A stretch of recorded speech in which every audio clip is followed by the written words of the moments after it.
Awesome. All right. So today I am sharing a reflection on the book Once I Was You by Maria Hinojosa. She is a recognized journalist, I believe Emmy Award winner. Um, I wanted to share her story a little bit before I get into some of the things that I found valuable in her book.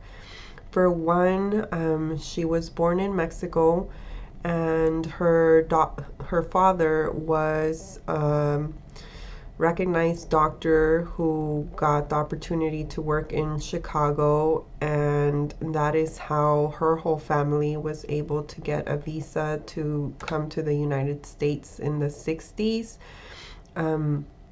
She shares this in the first chapter of the book, which I think is really important because you can already see that even as a baby, her life was already like coming to encounters with like the immigration laws, US policy, and then throughout the rest of her book, she just continues to share more and more of those things, which is the number one thing that I found very valuable in reading her book was how well she's able to share like historical information. And one of the things that she shares in chapter 1 is something that I experienced personally, growing up in the United States and going to public school in California, how our textbooks don't give us the accurate history of the United States. Like everything we kind of like come to terms with as we get older, we get more knowledge. I definitely remember learning so much more when I was in college about like actual history or narrations of people who witnessed things, and then how textbooks presented it differently. So one of those things that she mentioned was definitely in regards to English settlers. She mentions specific facts that I actually didn't have like dates for, of when the Spaniards first arrived to the United States, both in the state of Florida and in the state of, I believe it was New Mexico or Texas. But these two cases happened way before the well-known story of English settlers arriving in Plymouth. So I really enjoy reading like history and like having it be shared by another Mexican woman. That's really powerful to me.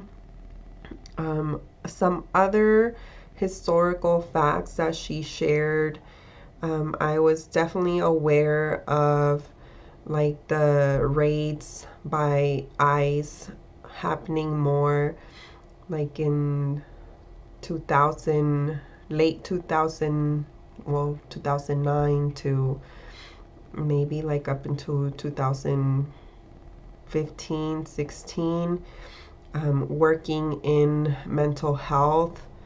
In a community clinic, I definitely got exposed to families who had a loved one get picked up by ICE when they weren't even the person that they came looking for.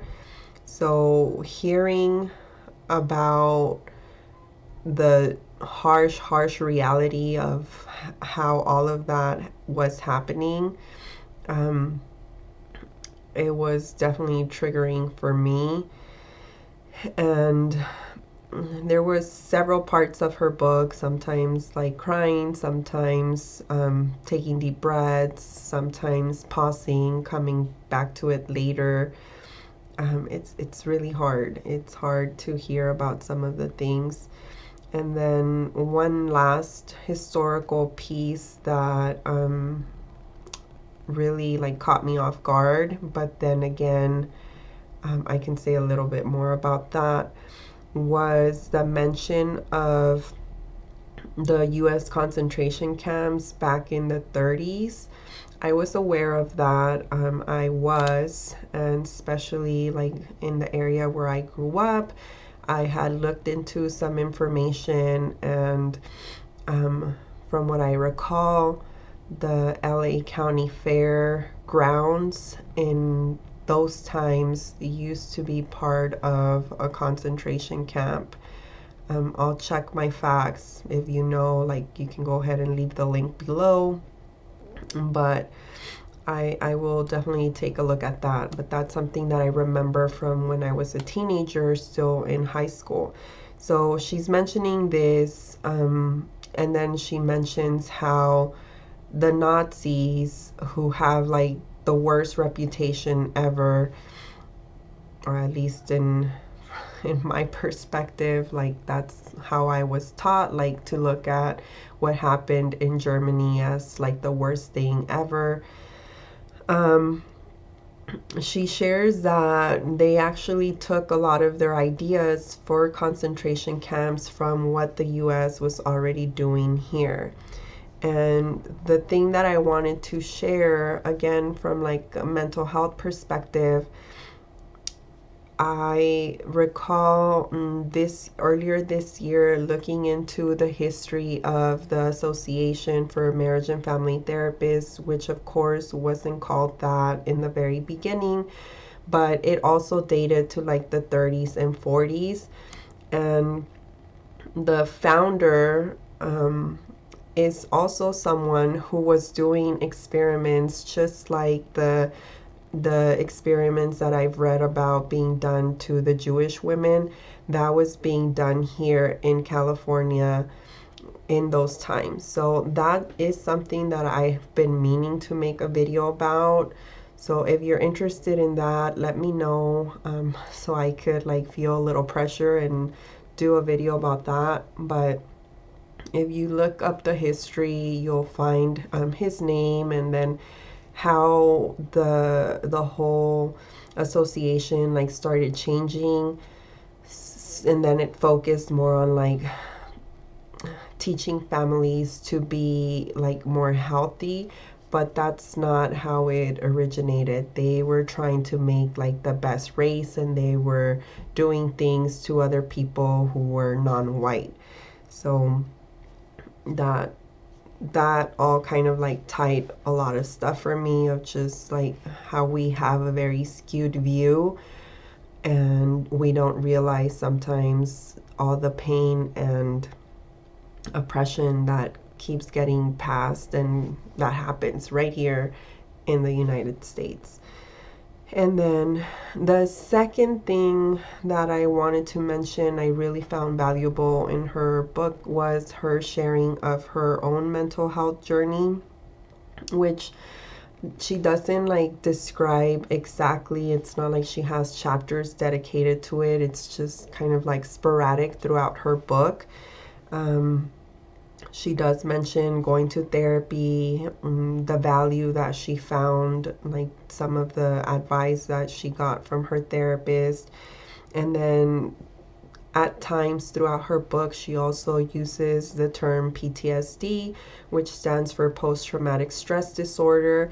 And I would imagine, as a journalist, witnessing and hearing some of the most harsh stories, that you would have sometimes triggers and reactions. And I don't want to give too much information about that.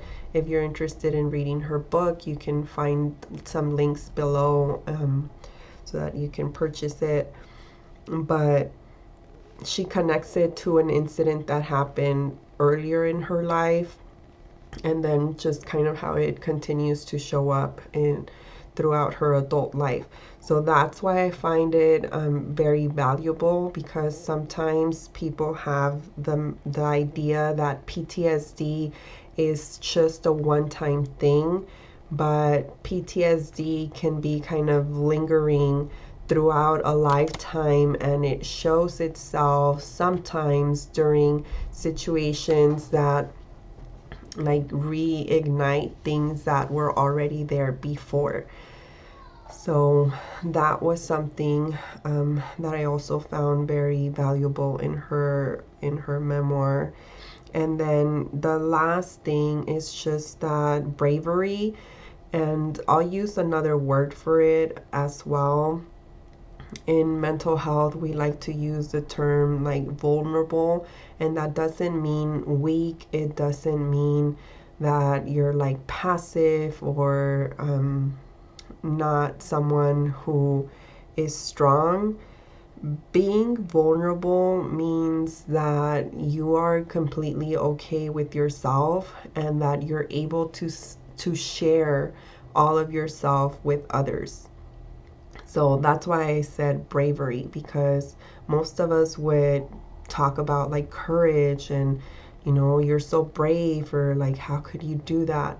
But in essence is to be like completely vulnerable.